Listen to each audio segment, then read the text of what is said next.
All right, good morning, everybody. Thank you. Thank you for being here. I have some other friends who are making their way in here as well. They're going to get a chance to say something to you, too. For those of you who don't know who I am Chris Christie, and I'm the governor of New Jersey, and proud to be the governor of New Jersey. And I'm really glad to have you all here. We're here to kick off today the state of New Jersey's partnership with the New York Jets to deal with the problem of opioid addiction and drug overdose deaths all across our state. The guys standing with me here have had great careers as players, going all the way back to their time when they were your age, all the way up through having the great honor and ability to play in the NFL and play well in the NFL. And so they understand a lot of the challenges that folks are facing today in dealing with pain, because their job causes pain each and every week. And so we as a people in our country got to figure out how to deal with this. And all of you need to understand that we're here to help you. The whole program is going to be about reaching out for help when you need it. And not just for you, but for members of your family, for your friends, to notice signs of when folks, and we're going to teach you about what those signs are, as friends of yours or family members of yours might begin to be having a drug problem. To let folks know that, just because a doctor may prescribe a pill to your mom or dad doesn't mean that it's okay for you to take it. It's just okay for the people who the doctor gave it to take it. And to make sure that you understand that there's nothing wrong with asking for help. All too often, we know when we've done something wrong, we want to hide what we did wrong because we don't want to get in trouble. Everybody understands that. I understand that everybody in this audience, your parents, your grandparents, they all understand that. But with this problem, with drugs, hiding that problem only makes the problem worse, not better. And it puts your life at risk. Now, I'm sure I hope we've got nothing but Jets fans here right now. But to the extent that we have fans of the other two teams that New Jerseyans root for, the Giants or the Eagles, here's something that you need to understand. Every day, we lose as many people to drug overdoses as all the players combined of the Jets, the Giants, and the Eagles. Every day. That's over 150 people every day in this country die of a drug overdose. And to put it another way, for the folks who are as old as me in this room, and there's only a few of you, but for those who are old as me, it's the same number of people who died on September 11th die in this country every 3 weeks. We have a September 11th every 3 weeks from the opioid crisis in this country. That means we have 17 9/11s a year. Now think about that. For those of us who lived through September 11th, the idea that we lived through that 17 times a year, every year. Now, it doesn't get all the publicity that September 11th got, but that's why we're here doing this. We want folks to understand that there is a real risk here for everybody. It's not just for the kids who are here. I'm not just talking to you. I'm talking to the people who brought you, too, because the risk is for all of us. And so we need to make sure that you get to know what the signs are, which we're going to teach you through our website at reachnj.com. You'll see TV commercials during the football game today about the signs, and I know that you've had some people talk to you about that. James is here. James is a great story. Guy who was one of the most highly recruited high school football players in the country from New Jersey, and unfortunately got involved with these drugs and got himself in trouble. Not only didn't have the career that he wanted to have, but wound up in jail and nearly dying. The great news about him is he's here because he asked for help. And he reached out for help and was able to get that help, and now today has a career that he loves, has a life that he's enjoying, and that's such great news. And what can happen if you ask for help? You heard from Vanessa, too, and Vanessa's like the new TV star of New Jersey, on these TV ads all over the place. And she's got a great story to tell too about how you can have your life going in one really positive direction and then have these drugs take it in a really negative direction. But it didn't have to be the end of her story either. She asked for help, and she got help. And the thing that they understand, and I know have told you and will continue to tell you, is that every day they're working on making sure that they don't go backwards, they go forwards. It's work every day, but they do it, and they've been able to do that for themselves, for their families and their friends and the people who love them. In the end, I think all these folks who have brought you here today, I think brought you here because they love you. And what you need to know is that the state loves you too. We care about you. The reason I'm doing this is because I feel like all these kids in this room and all the kids in the state are my kids too. And that if I let you go down a wrong path and don't do anything to try to stop it, then I'm not doing my job. My job is trying to keep you safe and then let you have the life that you want to have. And if we get to do that, then we've accomplished our goal. So these guys from the Jets standing with me understand this. And I'm thrilled that they're here. And you probably want to ask them more questions than you want to ask me. I get that. So I'm going to let you guys ask us questions, any of us up here that you want to ask questions to or say something to. We're happy to hear from you. The first one is always the hardest. So I want to know who the brave person is who's going to start first, and then everybody else will start asking us questions too or making comments that you want us to respond to. But it's not just for me, it's for all three guys up here too. Yeah. If you wouldn't mind sharing, I believe that I had heard at one time that you had lost a friend. If you wouldn't mind sharing a little Sure.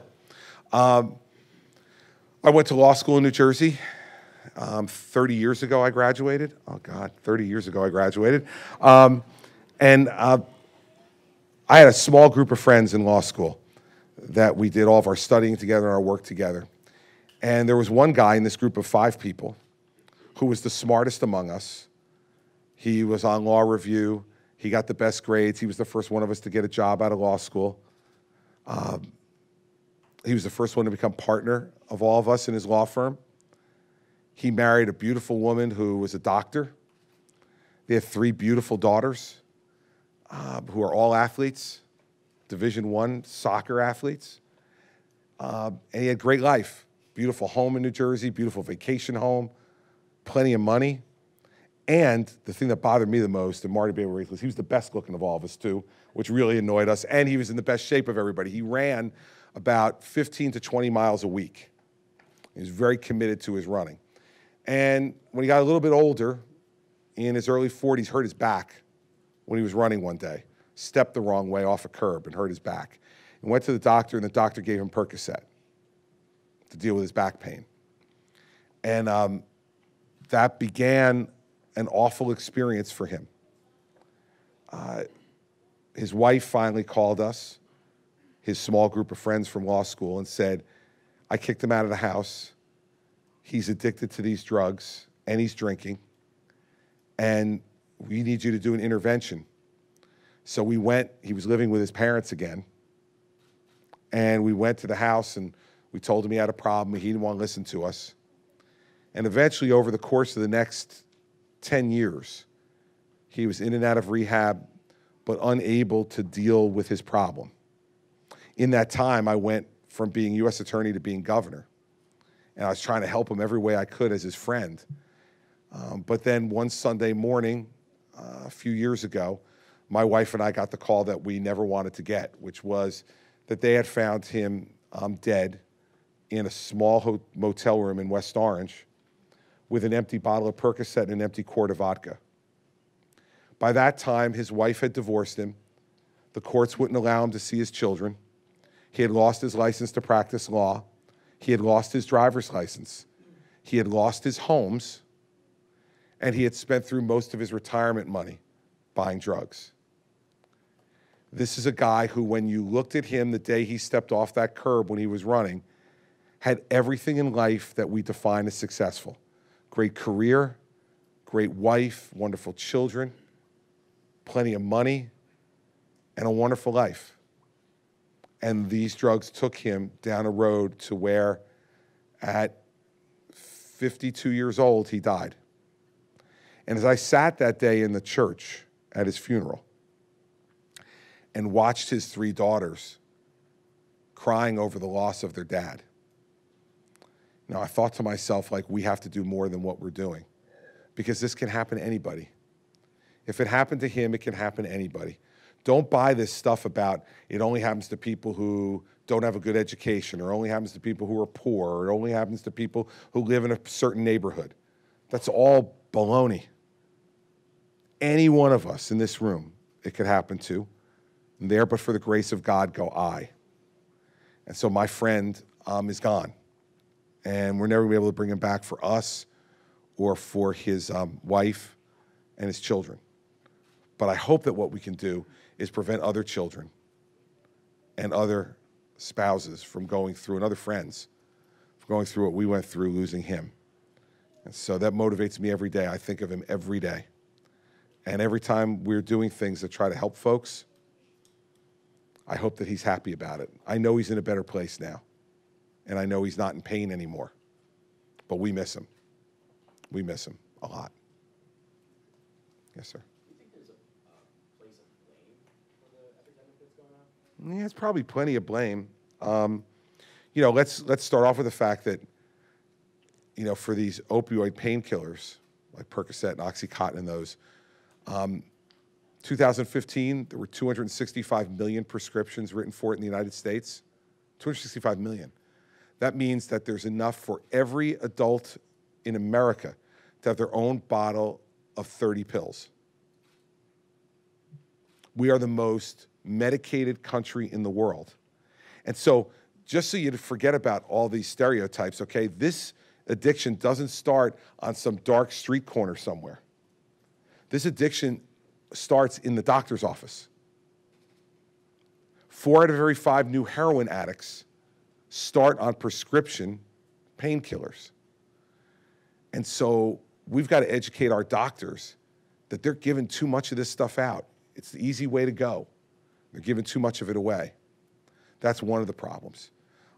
Another problem is that we all look down on people who get this disease.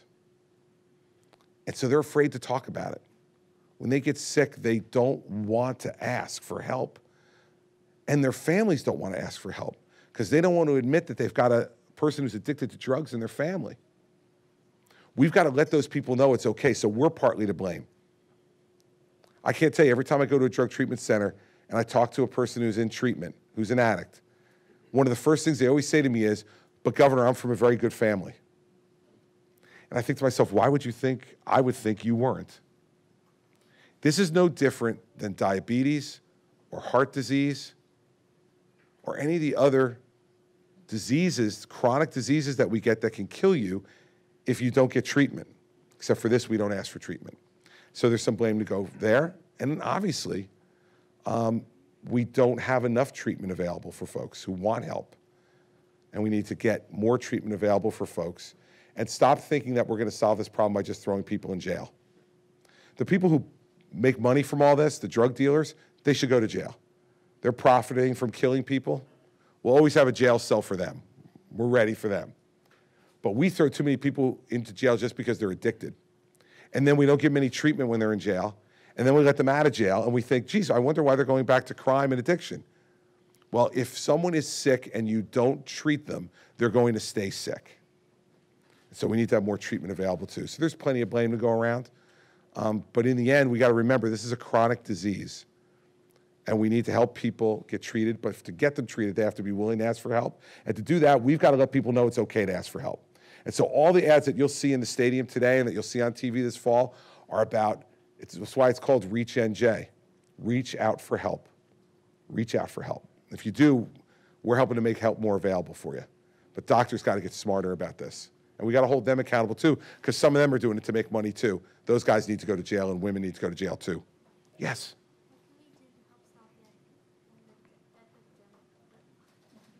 Well, I think the first thing you could do is start with you, right? So if we want to stop an epidemic from becoming a bigger epidemic, we start with you.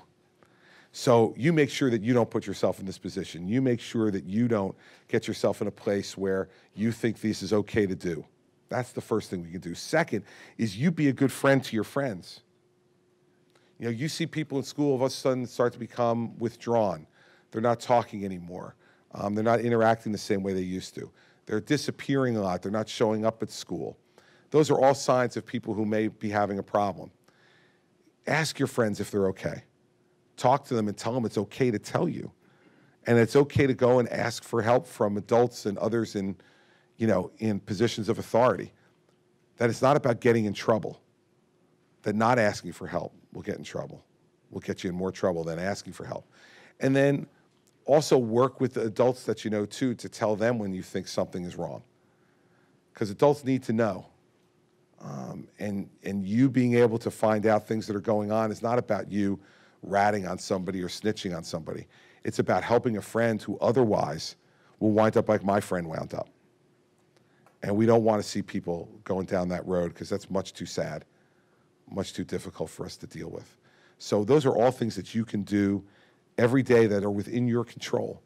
They don't cost you any money. They don't cost you much time, but you can be there to be helpful for a friend, and you can be there to take care of yourself and the people around you. That's really important. This is only going to stop when we do it, you know, one person at a time. And you can contribute and help right away. Yes, ma'am. They have drug court programs that are out, and my thing is that once they leave those programs, they do well, and then they go right They back relapse. down the road. Is there any other programs to keep those people that graduated with no problem, keep it going? Ye- Because still, they need that in life. Yeah, and one of the things that we announced beginning of this past week was an additional $200 million to set up those kind of continuing programs. What we recognize is that we're doing pretty well on the front end of treating people, but then we lose them, and the relapse rate becomes really high. And so folks need intensive outpatient treatment to continue after they've gone through the initial stage of recovery and they stay clean for a while. And I won't go through all the stuff, but it's like recovery coaches at hospitals for people who relapse to help walk them through. Now we're going to have that in every county in New Jersey, in every hospital. You're going to see a recovery coach who's going to help you through recovery, continuing all the way through. After you get out of detox, after you get out of inpatient rehab, if that's where you go, or intensive outpatient rehab, we need a program that continues to do those things. Really important. And you're right, you put your finger on a really important problem because we can't just judge our success by an initial success of keeping somebody sober. Because that friend of mine I was talking about, he was sober any number of times, 180 days. You know, I'd get the phone calls from him.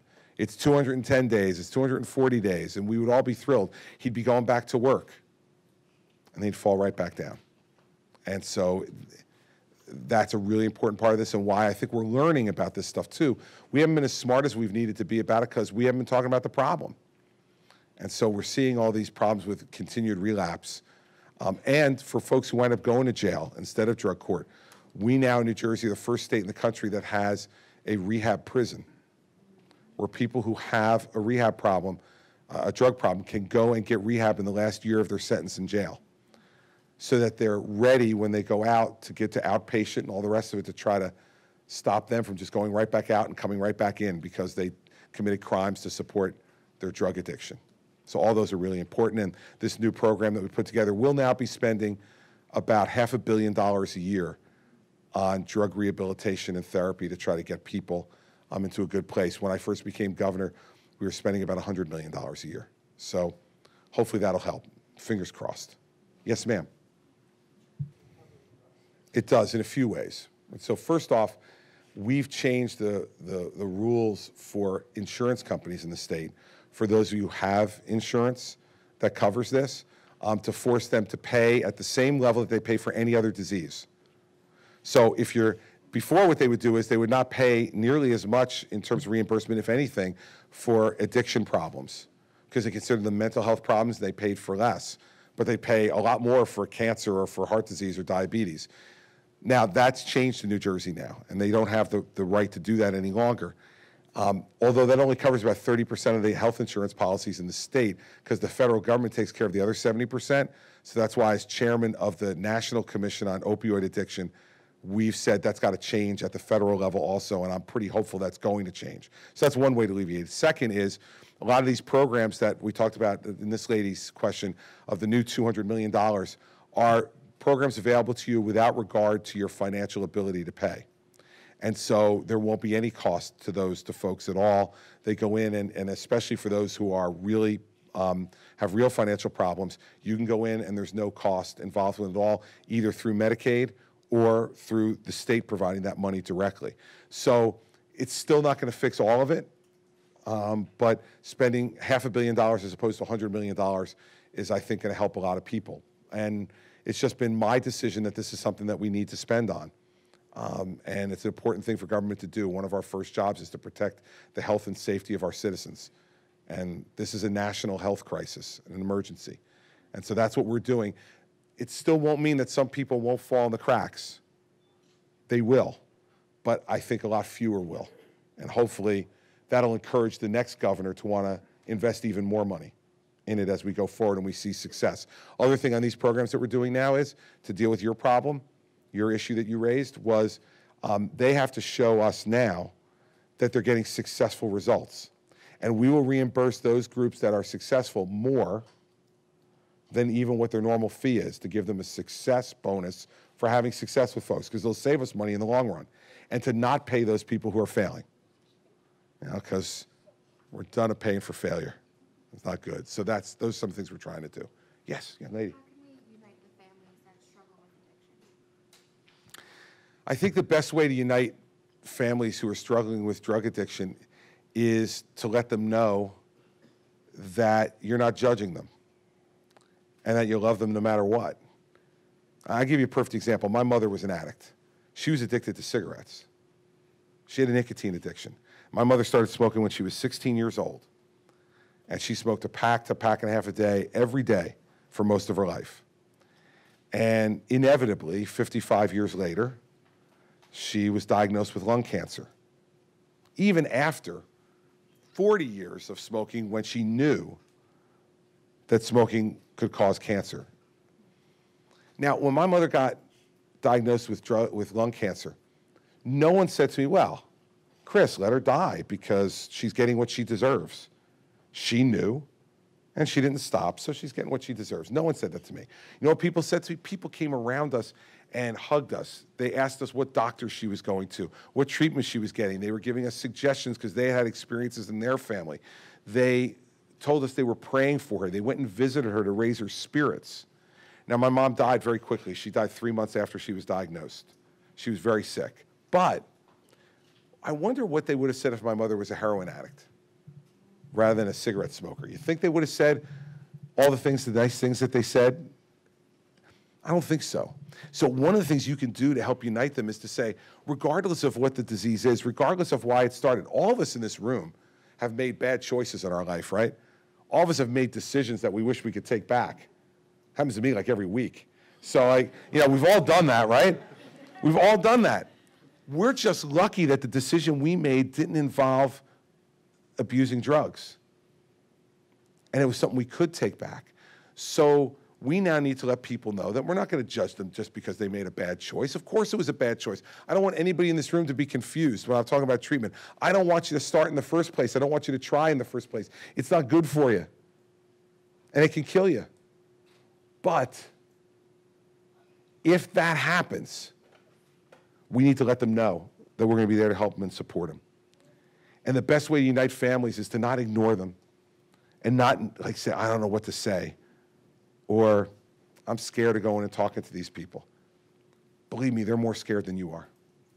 And if you go and you outstretch your arms to them and you show them love and support, that's going to help them get better. And I think that's the best way to unite families is to let those families know that people outside their family are going to be with them and want their loved one to get better and want their loved one to get treatment and want their loved one to get the respect that they deserve when they've overcome a disease. You know, Tony's here. I watched him play for a lot of years. He had a lot of different injuries when he played because he played hard. And whenever he would find his way out onto the field after he had been hurt, everybody would applaud him. He overcame a challenge to go out and do his job every day. Well, you know, the family you're talking about, No one applauds them when they overcome the challenge, right? Because they don't do it in the same way like I do my job or Tony does his job out in the public. The people applaud us for doing what we're doing. We need to have a little applause for those people who are overcoming those challenges themselves. And it's quiet, and it won't be on TV and for national television and all the rest, but it will still matter. So be a part of that solution. So tell me I can only take one more question, if you got one more. And if it's really hard, I'll let Marty Lyons answer it. Anybody got one more question? All right, listen, first of all, I want you to have fun today. For those of you who are here and going to the game, I have a feeling the Jets are going to win today. I really do. I'm not a believer in the Dolphins, never have been. So I think they're going to win today, so I think you guys are going to have a good day today. You couldn't ask for a more beautiful day today. And I want to end with that I want all of you to remember something.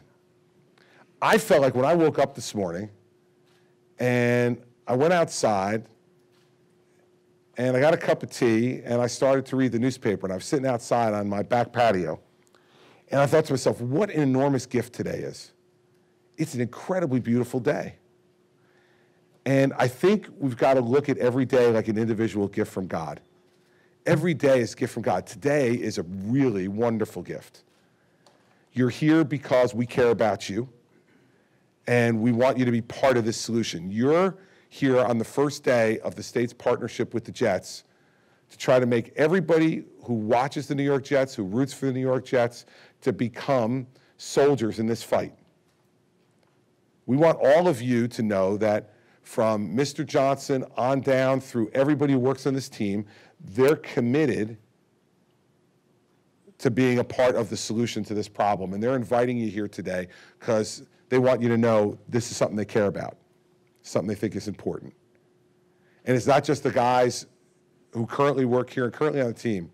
It's these guys standing behind me, the alums of the Jets, the people who created the Jets' history that made you fans in the first place. They're with us on this too. So all this is really important. So first off, I want you to have fun today. Second, I want you to listen to the ads today as they get played. You know, if you have to go to the bathroom or go get something to eat, I understand. And you're going to do that during my ads as opposed to during the game. And that's okay, I understand it. But there'll be some of the time when you're sitting in your seats, listen. Listen to Vanessa. Listen to the stories. Listen to James. They're going to tell you their stories today. And over again. Make those stories part of your hope and your optimism to help others. Because these are two folks who are healthy and recovering every day. And they're an absolute joy to their families now. So be a joy to yours. Be part of the solution. Last thing I'll tell you is that none of this is about politics. So I don't care whether you're a Republican or a Democrat or independent. I don't care whether you vote in every election or you never vote. I don't care about any of that. This isn't about votes. This isn't about politics. This isn't about tweets. It's not about anything. This is about each other. What kind of country do we want to have as Americans? Are we going to stand up for each other regardless of what challenges we face?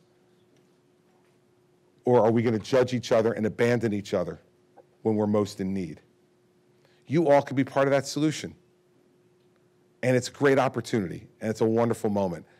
And so I'll end by just thanking the Jets for being our partners in this. As soon as we approached them, they stepped forward and said, yes, we want to be part of this. And that's really wonderful. And it's going to reach tens of thousands of people in this stadium on the Sundays that they're here, and hundreds of thousands of more of their fans across New York and New Jersey and all across the country. I told these guys, 3 of my 4 kids are Jets fans. One of them strayed to the Giants, but 3 of the 4 are Jets fans. And so that's why I'm wearing this green shirt this morning, because you all know, I know you all know painfully, that I am not a Jets fan, and I'm not a Giants fan, and I am sure as hell not an Eagles fan. You all know I root for the Cowboys. You can save your booing for later. We all, like I said, we all make choices that may turn out to be bad choices. And then I made a choice when I was 9 years old to root for the Cowboys. That's the way it works. But none of that matters today, because I'm a Jets fan today, and I'll be a Jets fan forever after this. along with the Cowboys. I'll root for them as long as they're not playing the Cowboys, because they stood up to help with this problem. That's what real leaders in our society do, is when there's a problem, they stand up to help. So thank you all for coming today. I hope you join the team.